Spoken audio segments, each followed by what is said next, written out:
Hello everyone, नमस्कार। म तेजेन्द्र फेरि पनि स्वागत गर्दछु हाम्रो यस प्लेटफर्म फर स्टडी भन्ने च्यानलमा।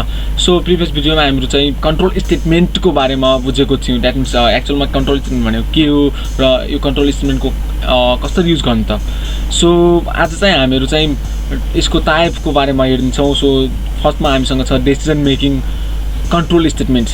सो त्यसको बारेमा पढ्नेछौँ र बुझ्नेछौँ। So let start. सो फर्स्टमा हामीसँग डिसिजन मेकिङ स्टेटमेन्ट भनेको एक्चुअलमा के हो त। नर्मली तपाईँ यसरी सोच्न सक्नुहुन्छ कि कुनै पनि डिसिजन, द्याट मिन्स कुनै पनि डिसिजन लिनु छ भनेपछि हामीहरू चाहिँ डिसिजन मेकिङ स्टेटमेन्टको युज गर्छौँ। सिम्पली के भन्न सक्नुहुन्छ कि the statements which allow you to make decision within the program that is called the decision making statement. One second, the statements which allow you to make decision within program that is called decision making statement. So here you can find definitions of decision making statement. Decision making statements is depending on the conditions block need to be acted or not, which is decided by conditions.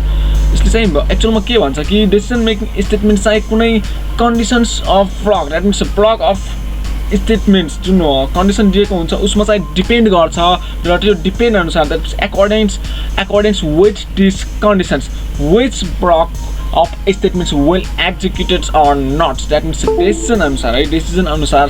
Previous हामीहरू example लिएको थियौँ board अनुसार। बोर्डमा चाहिँ के भनेको थियो कि कुनै एउटा कन्डिसन दिइन्छ र त्यो कन्डिसन ट्रु छ कि छैन। यदि ट्रु छ भनेपछि कुन स्टेटमेन्ट्सलाई, कुन ब्लक अफ स्टेटमेन्टलाई एक्जिक्युट गर्ने। यदि त्यो कन्डिसन ट्रु छैन द्याट मिन्स त्यो स्टेटमेन्ट फल्स छ। फल्स छ भनेपछि चाहिँ कुन ब्लक अफ स्टेटमेन्टलाई एक्जिक्युट गर्ने त। यसो भनेको छ if the condition is true, that means यदि ट्रु छ भनेपछि statement block will be executed.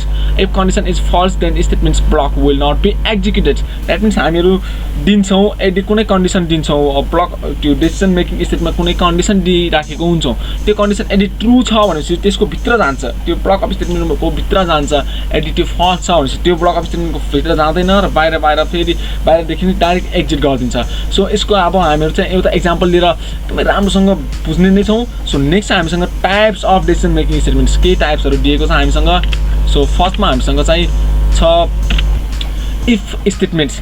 If statement भनेपछि एउटा सिङ्गल स्टेटमेन्ट हो जसमा चाहिँ एउटा सिङ्गल कन्डिसन हुन्छ र सिङ्गल मात्रै ब्लक अफ स्टेटमेन्ट हुन्छ, जो कि त्यो कन्डिसन यदि ट्रु हुन्छ भने त्यो चाहिँ ब्लक अफ स्टेटमेन्ट एक्जिक्युट हुन्छ, अदरवाइज हुँदैन। यसको बारेमा हामीहरू लेन्थी रूपमा पछि गएर हामीहरू हेर्ने नै छौँ। सो नेक्स्ट हामीसँग इफ एल्स स्टेटमेन्ट्स, त्यसपछि इफ एल्स इफ स्टेटमेन्ट्स, त्यसपछि nested if else statements. So यसपछि हामीले हेर्ने भनेको इफ स्टेटमेन्ट्सको बारेमा हो। So let start. If statements एक्चुअलमा कस्तो हुन्छ त।